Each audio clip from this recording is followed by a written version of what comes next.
I think I'm recording now. The worldwide teach-in on climate and justice aims to involve over 1,000 schools, universities, and communities across the globe to stimulate a critical dialogue on just climate solutions. In the map here, you can see all the teaching events that have been registered worldwide.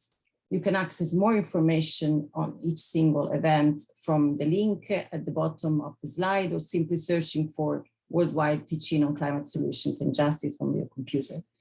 It is the largest coordinated global effort in education about climate change and just solutions.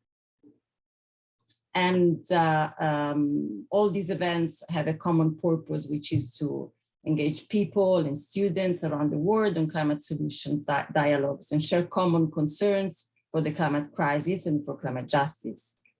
The event organized by SOAS today is themed around just climate change transitions and transformations. We have 3 different sessions. Session 1, chaired by Thomas Tanner, it's just finished. It was on transformation, and it has been recorded, and we will share the recording after the event with all the participants. Each session of this event explores 2 aspects from different disciplinary perspectives: why justice, and from the spur to action, looking at possible just climate solutions. So next slide.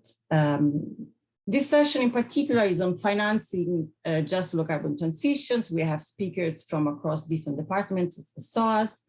Yannis Dafermos and Ulrich Volz from the Department of Economics. Unfortunately, Felicia Jackson from the Department of Politics and International Studies cannot be with us today. And we have also Thomas Marois from the Department of Development Studies. And we will have 3 presentations. Then we have 3 presentations today, and each speaker has 5 minutes to briefly talk from the different studies and perspectives about sustainable green finance and how green finance can support the road to net zero toward just low carbon transition. They will answer to the general questions: what does climate justice look like with respect to the topic? And after the presentation, there will be a general discussion and debate on action solutions for climate justice.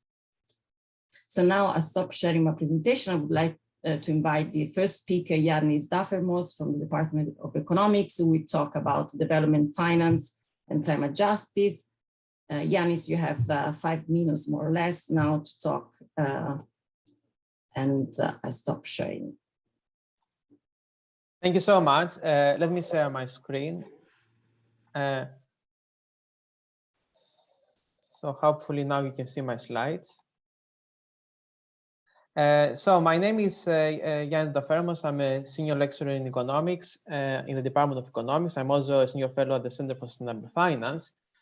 And I'm going to talk about development finance and climate justice. And the way that I will approach climate justice in my presentation is from a global north, global south perspective. So we have 2 key facts. The first one is that if we look at greenhouse gas emissions over the last decades, we know for sure that countries in the global north have contributed much more to the problem of climate change compared to countries in the global south. So according to some estimations, the contribution of countries in the global north is close to 70% to cumulative emissions compared to what is the case for the global south. The second fact is that climate change is happening and has affected more countries in the global south compared to countries in the global north. So for instance, I have here a table that measures the climate risks for different countries based on the number of people who have lost their life because of climate-related events, but also based on losses in terms of GDP. And we can see that the countries that have been affected so far more from climate change are countries like Puerto Rico, Mozambique, Bangladesh, Pakistan, so countries in the global south. So if we combine fact 1 with fact 2, we get that there is an issue of injustice here.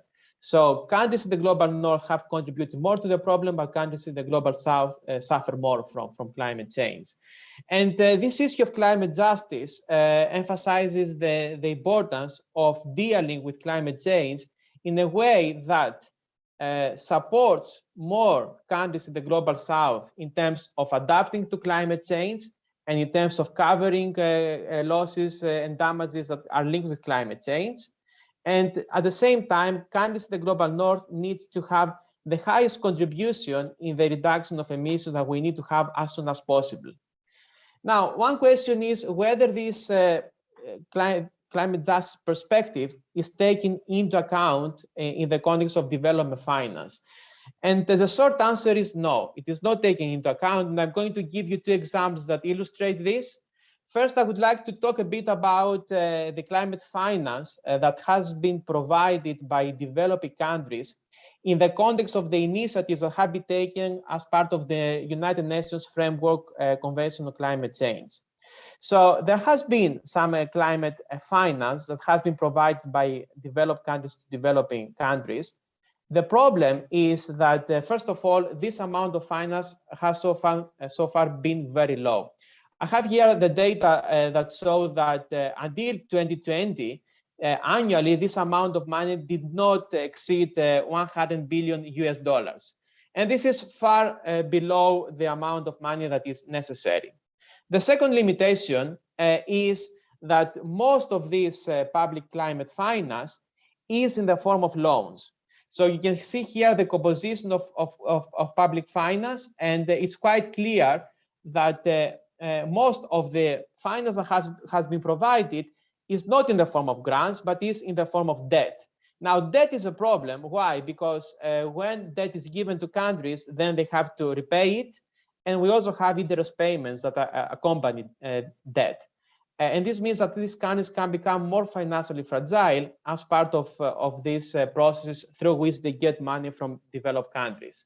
And the third limitation is linked with what I said before about climate justice. These countries in the global south need more support in order to address climate change. So they need more support in terms of climate adaptation projects. They need more support in order to cover financial losses linked with climate damages. If you look at the decomposition of climate finance by theme, you will see that most of climate finance refers to mitigation. So mitigation is more or less 70% of the climate finance, and only a small proportion corresponds to adaptation. And we also have a big gap in terms of covering climate-related losses and damages. So this is not in line with climate justice. The second example that I would like to refer to is this agenda of maximizing finance for development. This is an agenda that has been promoted primarily by the World Bank. And the key idea is the following. Governments in the global south do not have the fiscal space to finance climate projects. And what the World Bank has suggested is that it's necessary for these countries to attract global financial investors and to provide a framework that make climate investment in the global south attractive to these investors.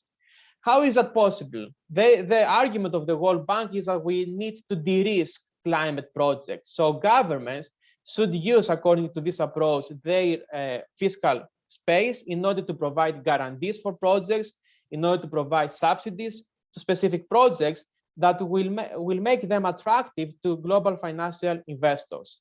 And the idea is to use the finance that is available in the global north in order to support projects in the global south. There are two problems with this. The first one is that this approach focuses much more on the interests of global financial investors.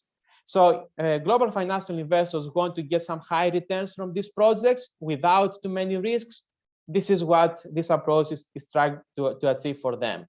And by doing that, governments need to put a lot of effort in order to convince these investors to invest in their countries, and not necessarily to think carefully about how they should design climate adaptation and climate mitigation projects that suit the benefits of the local communities.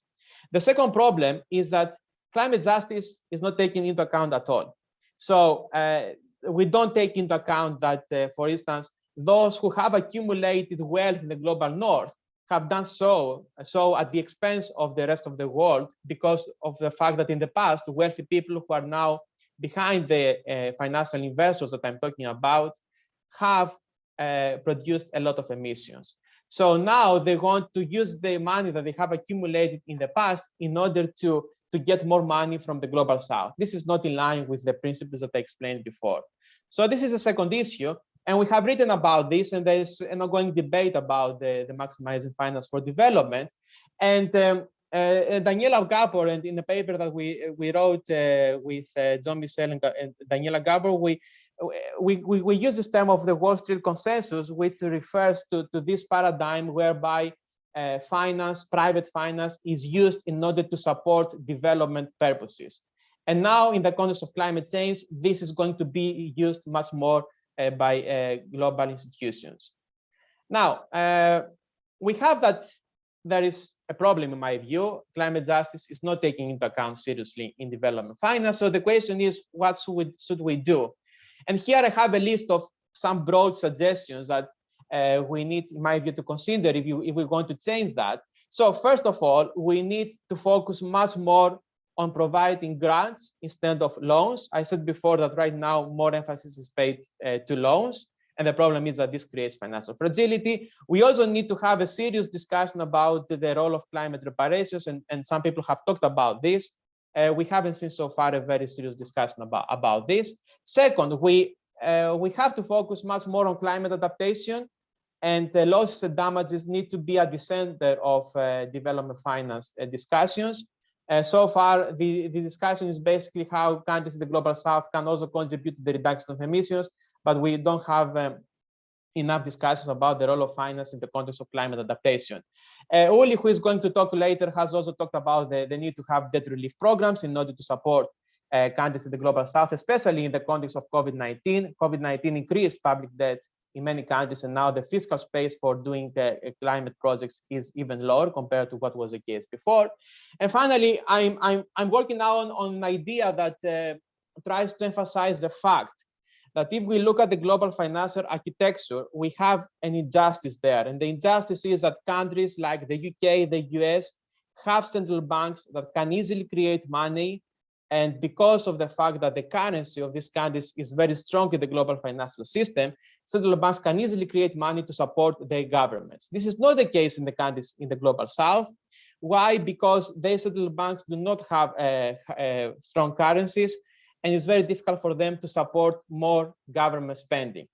Now, what we could do would be to use the ability of central banks in the global north to create money in order to support countries in the global south. And this is what I call a climate QE for the global south, which would allow governments in the global south to get access to finance through their government bonds at a low cost, and use this in order to invest in climate adaptation and climate mitigation. But of course, this would require a significant change in the way that we think about the global financial system. And let me finish by saying that in my view, we really need to think out of the box, because we're having a climate crisis. We have this massive problem of climate justice. And this is why I think we need to take some of these proposals seriously into account. Thank you so much. That's all for me. Thank you, Yannis, very much for this presentation. I think it's very interesting, and it's very timely as well. Now I invite the next speaker, Ulrich Volz from the Department of Economics, and I will talk about governing sustainable finance to facilitate just transitions. Yeah, thank you very much, Giuseppina, and it's great to be here. I don't have slides with me, so you just have to look at my face, unfortunately. But the others can keep their screen open, so it's more bearable.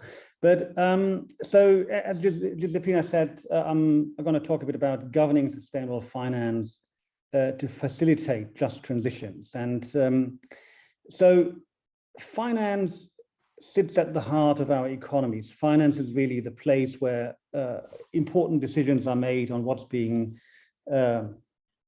financed in our economies, which economic activities are going forward and not. And so making sure, so if you want to achieve a transition to a low carbon economy, we need to make sure that the financial system is really part of the solution. And unfortunately, for the time being, the financial system is still very much part of the problem. And let me just give you one number, and that is $4.6 trillion. And this is the amount that the 60 largest private sector banks in the world have poured into the fossil economy since the signing of the Paris Agreement. So since 2016, 4.6 trillion of new fossil-related investments have been undertaken by the major international private banks. And last year alone, this was almost $750 billion. So while we've made great advances in promoting green finance, sustainable finance, ESG investing, and all financial institutions are now very, very happy to brand themselves as sustainable. As a matter of fact, a lot of dirty financing is still happening. And this is very much fueling the climate crisis that we're already having, so making things much worse. And the good news is that central banks and supervisors have woken up. They do understand that climate change is posing huge risks for our economies and also for our financial system. So they've been starting to address climate-related financial risks. So this is going absolutely in the right direction, but central banks and supervisors need to be much bolder, and they have a lot of power over the financial system, and they need to use that power to make sure that the financial system gets truly aligned with sustainability goals, which of course include the climate goals. And this means that central banks and supervisors need to use all their powers to make sure that the financial system, that banks and other financial actors phase out all new lending and investment. And I don't want to bore you with technicalities, but there are a lot of different instruments that those governing the financial system can use. And so this is one point, making sure that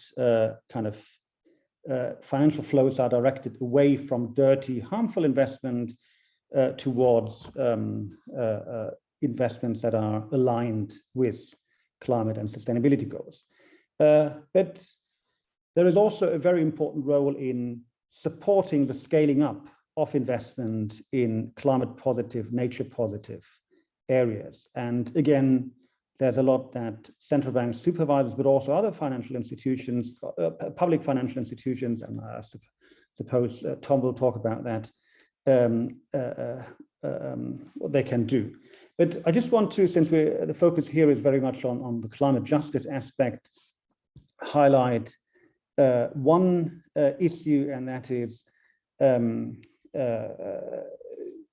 finance has an important role to play in facilitating just transitions. And so climate is incredibly unjust. So the effects are disproportionately felt by the base of the economic pyramid.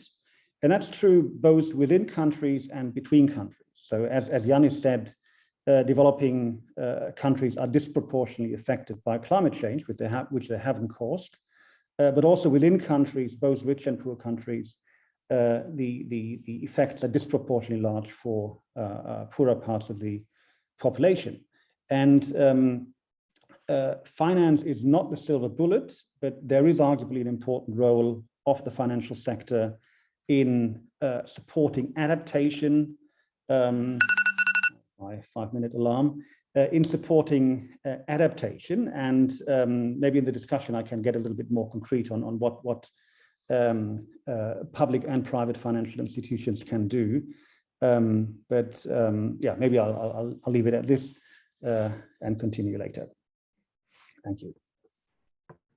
Thank you, Ulrich. That's a really interesting presentation, and I think there are a lot of connections between the three of you in terms of research.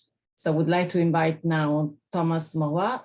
He will talk about public banks and the role of public banks in financing sustainable transitions. Great. Thanks so much. I am going to share my screen here.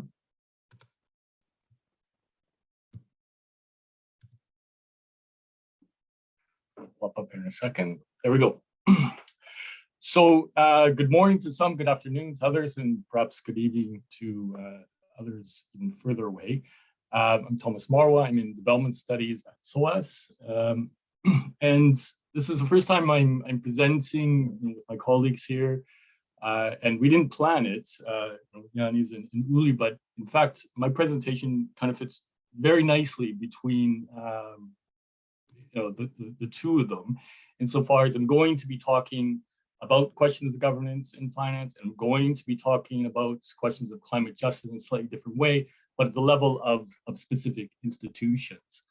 So I'm gonna go through my slides, and some of them the beginning I'm gonna kind of go through like really rapid fire, just to kind of paint the larger perspective. And then near the end, I want to pause on these other questions, really as a provocation, in the hope of generating some interesting discussion, in a sense, linking all three of these discussions, hopefully. So first of all, very shamelessly, all I'm going to say here is that what I'm going to be presenting is in a book that I've recently published on public banks. I'm going to talk about each one of these: decarbonization, definancialization, and mobilization, which is available through SOAS library. So if you have questions on anything I'm saying, then you're welcome to go review it in the book, and it's there in much fuller detail. But just to begin painting this picture of the world of public financial institutions or public banks, begin a little bit with dispelling a few myths that they're fairly niche or not that common, not that powerful, or they've all been privatized. There still are more than 900 public banks or public financial institutions, public banking-like institutions around the globe, and the number's growing. There's quite a number. And off the top of my head, I could think of anywhere from 6 to 10 new public banks that have emerged in the last year or two in the global north and in the global south. And more importantly, or as importantly, they have enormous assets, combined over $49 trillion in combined assets of public financial institutions. And the bulk of those are actually located in the global south. In the book, I talk about 6 different case studies along these key themes, looking at these kind of different banks that exist around the world, looking at both in each chapter, one from the global north and one from the global south. And so in questions of decarbonization, I explore the China Development Bank and the Nordic Investment Bank, so global north institution, global south. And in each of these sort of categories I'm going to touch on, I simply want to point to the fact that there are public banks actively engaged in financing things like decarbonization and have very explicit programs, financing lines, subsidies, sustainability policies, and so on, that link quite explicitly towards that. But at the same time, as much as these are promising practices that we can look at, in every single case that I talk about in the book, in China and the Nordic one, they're also contradictory. To the extent that the China Development Bank is by far the leading investor on solar panels and green investments per se, it's obviously like plowing over a good chunk of the face of the earth with China funding the Belt Road Initiative. And similarly with the Nordic Investment Bank, a quite solid sustainability policy in terms of decarbonization, but it also, on average, funds more carbonizing energy and products still than it does in decarbonizing. Another key topic I look at, and sustainability links to all 6 cases in one way or another, but I sort of organize in these other key themes, is this question of definancialization too, which is important to questions of sustainability and climate justice.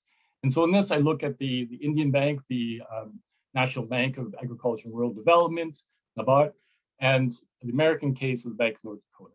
And all that this points to is the ability of public banks to pull in different flows of savings and capital into the institution, sometimes from international markets, sometimes from domestic markets, and to fix it, to slow those flows of capital, to fix them in a place-based strategy through very explicit public policy.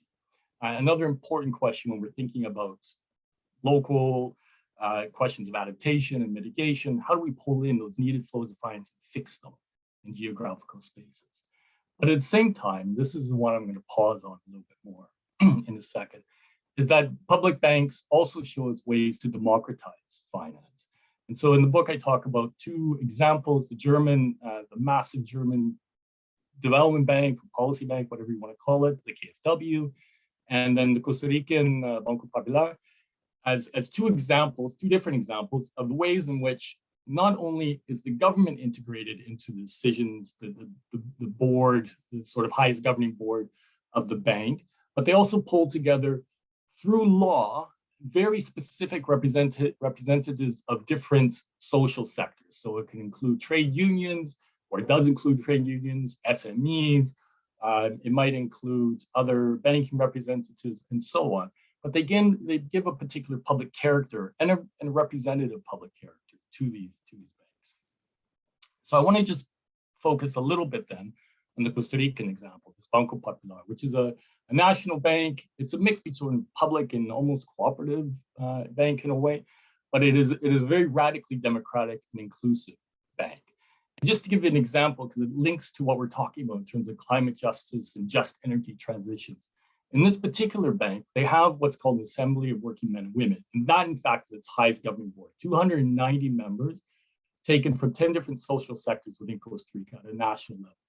Within that, or below that, and they've integrated thing as something, there's a couple different kind of commissions, but they specifically have this permanent women's commission that holds the bank to account to its gender equity requirements. So every major decision-making body in the bank has to have at least 50% men and 50% women within it.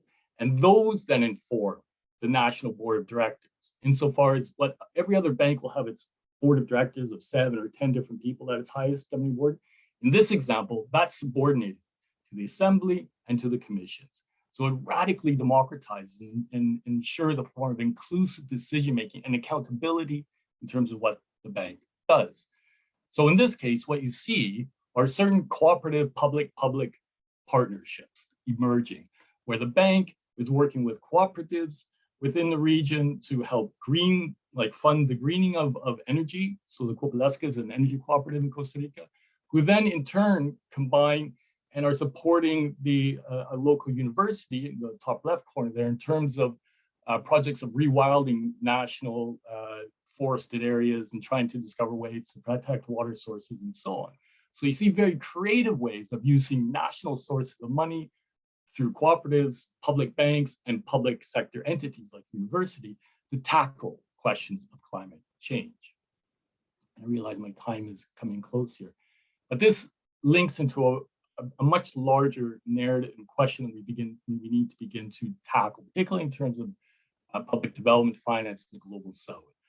That we need new forms of governance and inclusion and forms that can be spurred, particularly by the quite wealthy northern development banks, multilateral development banks, in terms of, on my right-hand side, questions of ensuring free, prior, informed consent, not simply consultation with local communities and indigenous communities in particular. And this is something we really need to push quite aggressively on in terms of how do we rethink the governing of these banks. And then on the left, something that I'm increasingly really committed to working on. I'm Canadian by descent and of Métis Indigenous ancestry in Canada, is the question of reconciliation, which is not only specific to Canada, but to all Indigenous peoples in the global south and in the global north, in terms of looking at historic wrongs and thinking how to begin to actively confront those. And this is a question that's beginning to be asked in Canada. Different projects I've been involved with in British Columbia, and we're going to begin to sort of challenge that at the national level with the new Canada Infrastructure Bank, but really, sort of marrying these very significant movements in terms of looking at what communities have to say, need to say in terms of protection of their livelihoods and of their traditional areas and communities, doing that through a communal lens, free, prior, informed consent, and then thinking through that also through a sustainability lens in terms of the future. And I think there's enormous leverage here for us to begin to reclaim those existing public banks around the world. And that's my pitch. Thank you very much. Thank you very much, Tom, for this presentation. And I think we touched a lot of different aspects, from problems to solutions, actually. So we have seen that there are some, you have talked about the inequality distribution of the effects of climate change between the North and South, and the people in the global South, they are most affected, but they are also less responsible for climate change. So there is a problem of injustice there in the distribution of the impacts and the cost and benefits of certain intervention from the financial institutions as well. They could exacerbate a little bit this kind of inequalities. But we talked also about solutions. For example, in terms of climate finance, would be to invest in more in adaptation funds, or to provide less loans, but a different kind of support to the global South to be able to transition toward just climate solutions. And also we talked about the democratization of the decision-making process of public banks, including more different perspectives in the decision-making process of the financial, and also solutions such as, for example, phasing out from these investments in fossil fuels and investing more in renewable energies, for example, or clean low carbon solutions. I would like now to open up the discussion around, we could discuss around these topics, and I would like to open up the floor to the participants. If you have any questions, you can use the chat, or you can also turn on your camera and ask the questions to the speakers, or post your comments in the chat.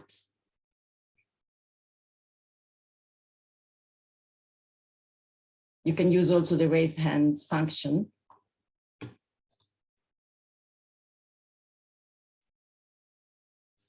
So no questions in the chat. And there is a question from John. Hi. Yeah, thanks very much for the presentations. I thought they were great. I think it's probably a question for all three of you, but it might make more sense to some of you than others. And I wonder if we heard from Yannis that there was a sort of fundamental injustice in the idea of using finance in global North financial institutions to essentially gain to make profits from the South. Is that a fundamental injustice built into the financial industry? And if so, is it one that we have to accept, or are there alternative models of finance?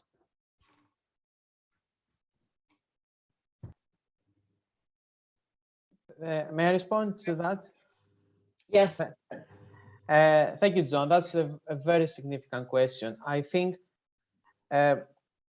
when we're talking about the financial system, we need to take, first of all, into account that this system interacts with the rest of the economy. So what we see in finance also reflects what we see in the real economy. And one of the things that I emphasized is that, for instance, one of the reasons why we have the financial institutions at the global level are very powerful, I'm talking about private financial institutions, is because in the past we had the accumulation of wealth which contributed to the financial assets of these institutions, and now this wealth is used in order to support finance in the global South. Now the question is, to what extent we can use different forms of finance in order to deal with the fact that there is an injustice, if we accept that there is an injustice. In my view, there is an injustice because of what I've just said and because of the way that finance works right now. If we want to deal with this, I think first we need to understand the implications of the different forms of financing. So this is why I made this distinction between grants and loans, because when you provide finance through grants, you don't expect this amount to be repaid. When you provide loans, you have the interest rate and you have the repayment. So one issue is to understand the broader implications. The other one is to understand how we can provide finance that does not undermine the ability of communities to invest in climate adaptation and to cover financial losses. And again, this is why I talked about, for instance, the idea of having some forms of climate reparations, but also about the idea that since the global financial architecture is injustice, we have some currencies that are stronger than other currencies. We have that some countries, for instance, during COVID, could not implement fiscal policy in the same way that other countries did, we need to use the financial power that we have in specific countries in order to support countries in the global south. Now, this requires significant changes from a political perspective, because it's not something that the financial system is going to accept very easily, or countries in the global north are going to accept very easily. But the issue is that if we don't address this, I don't think that we can deal with the problem. It's a very fundamental problem, and we need significant changes in the way that the system works. And just one final comment is the following: that the financial community now is taking into account climate change. But for me, this is not enough, because, for instance, if you think about creating rating agencies, it's very likely that in the coming years they are going to downgrade the sovereign bonds of some climate vulnerable countries, because they think that this is risky from a financial perspective, but this is going to undermine the ability of these countries to invest in climate adaptation. And Oli, in some of his papers, has shown that this has already happened to some extent, because the cost of borrowing for countries in the global south is higher compared to countries in the global north, and in particular to countries that are more vulnerable to climate change. So these are fundamental issues that we need to address if we want to be serious about climate justice. Thank you.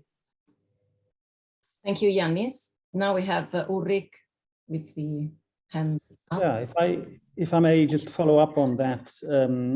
So there are, I mean, it's a very important question, John. So there are indeed some structural imbalances in the global financial system. And so countries that are developed and also have a more developed financial system, they tend to have much lower financing costs than developing countries.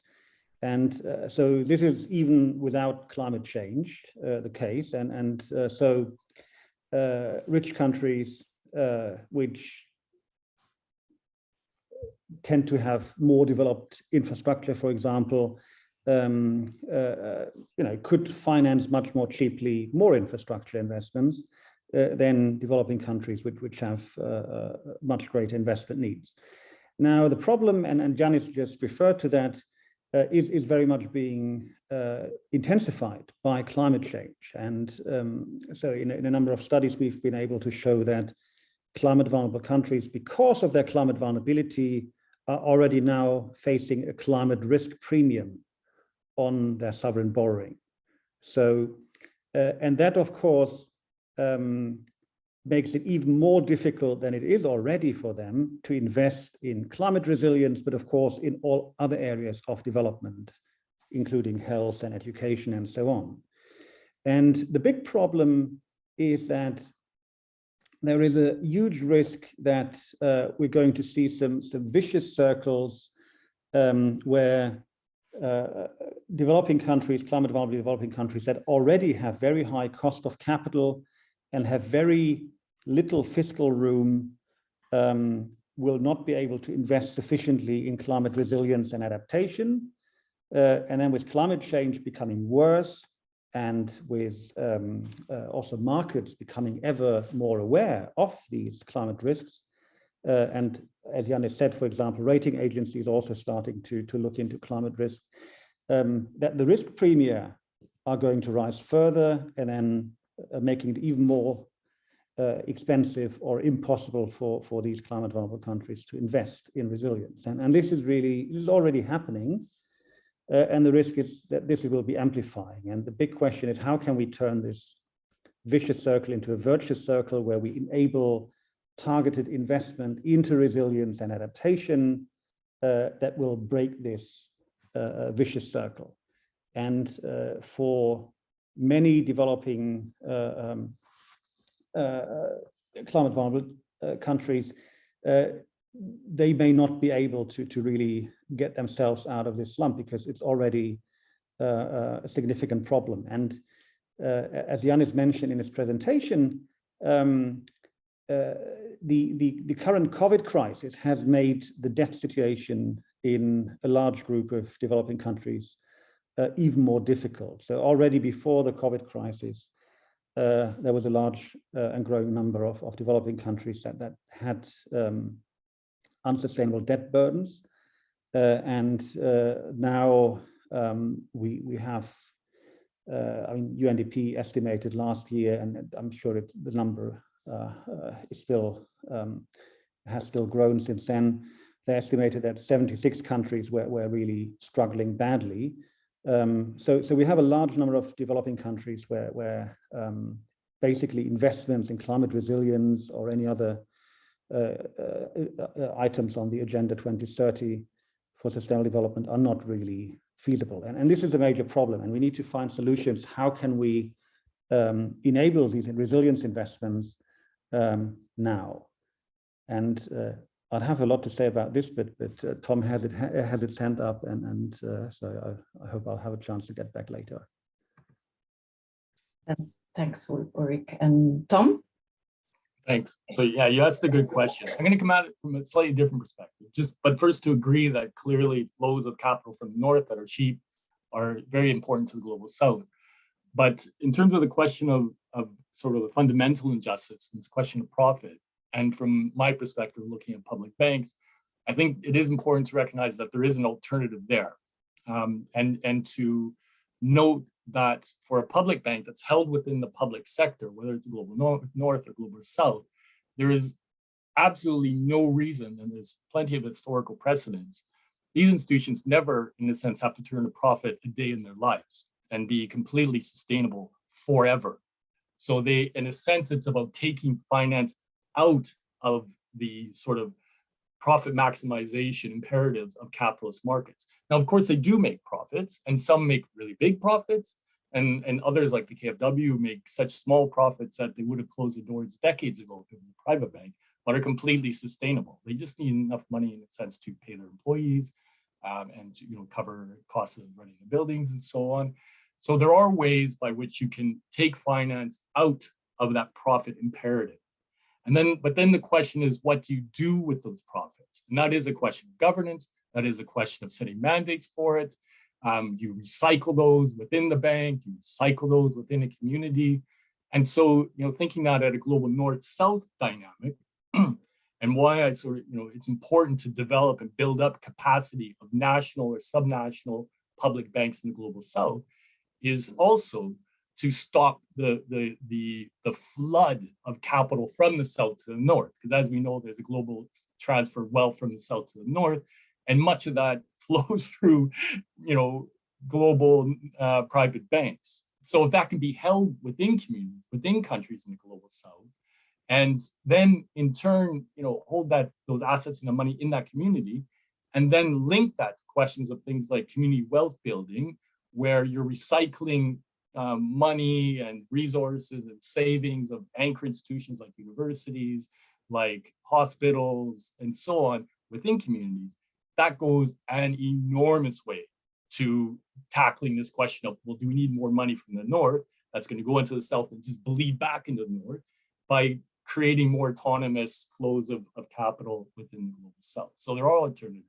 It's just a question of what do you do, and how do you create those? But it is, plenty of examples around that.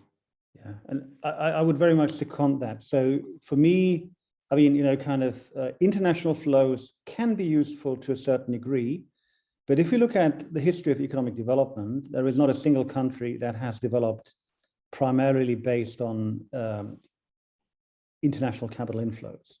So, there's nothing wrong with having international capital coming into your country, but then you want to make sure that this is kind of long-term patient capital and not short-term lending or portfolio inflows that create all kinds of financial risks. And so what really ought to be much of the focus for most countries is domestic resource mobilization. And I am 100% on board with Tom on the role that public banks can play in that. And I just need to look at my home country, Germany. Half the banking system is basically public savings banks and cooperative banks. And that, by the way, is also one of the reasons why Germany has such a famed Mittelstand, kind of small, medium enterprises, because access to finance in Germany has not really been one of the bottlenecks. That, for example, if you look at the UK financial system, is a very different story. You know, kind of so at SOAS, you know, we're just around the corner from the City of London. You know, kind of the heart of the financial of global finance. But the City of London is not so much interested in financing small, medium enterprises, because this is kind of very boring banking, and it's not, you know, doesn't generate huge returns and so on.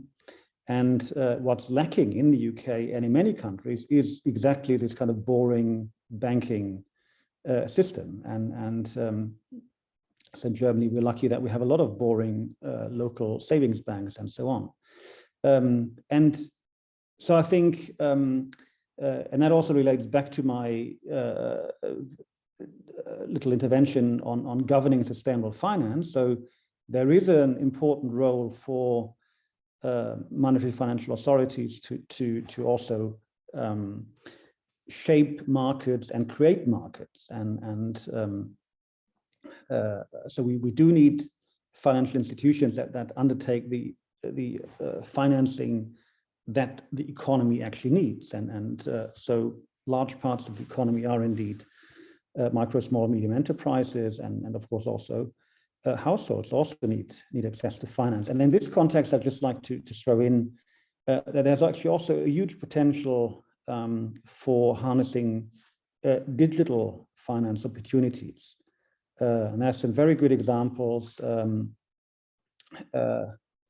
that also help to combine sustainable investment, so for example, investment in adaptation resilience areas with financial inclusion efforts. And we did recently some joint study with the Alliance for Financial Inclusion, developing the concept of inclusive green finance, where finance is being targeted especially at vulnerable groups to help them to better adapt to global environmental change while supporting their livelihoods. And again, you know, this is not kind of a panacea, so you can't replace social policies with different financial sector interventions, but there are actually some very good examples of how you can meet several goals at the same time.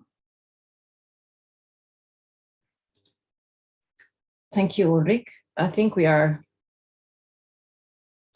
need to close the session now, because we have another session on energy transitions, just energy transitions, just in 5 minutes.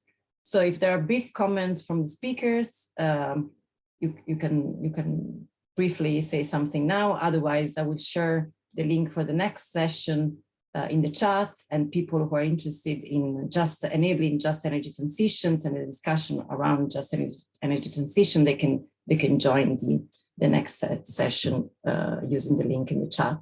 I'm going to share it now. So if there are more comments from the audience or the speakers, otherwise we can close the session, and I hope I will see some of you in the next session as well.